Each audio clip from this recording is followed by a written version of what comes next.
if you know free diving, you can see underwater talaga.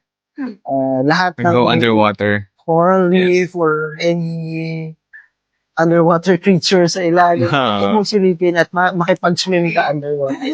Yun nga po, you're going underwater without any equipment. Just only using your lungs para magtagal sa ilalim. Then you can enjoy the view, the corals, especially dito po sa Palawan. And that's why isa rin po yung sa promote namin na magtayo ng free diving school dito sa Palawan. Kasi nga po, Palawan is known as #1 island sa buong mundo. Kumbaga, we have the beaches, yes.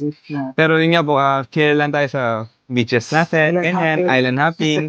So, hindi nakikilala si Palawan about sa underwater, mga corals natin, which is ang dami po nating makikita na Kuya Val po, different spots like Talaojong, Simpukan, Rojas, Port Barton.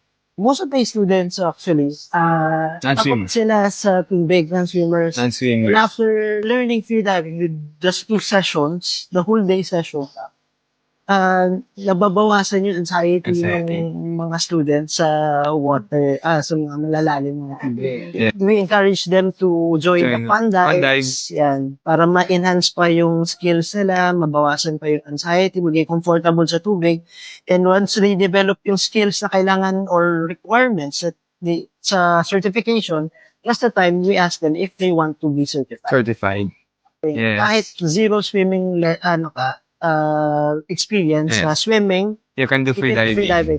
Paano? It's the proper use of fins, mask, and snorkel. Yes. So kung kung matututunan mo paano gamitin yun ng tama, efficient, yung gears mo, and you will know your buoyancy, na hindi ka lulubog, basta you always breathe lang normal sa surface ng water, hindi ka lulubog talaga. And we're teaching them po kung paano maging kalmado. Oh, yes.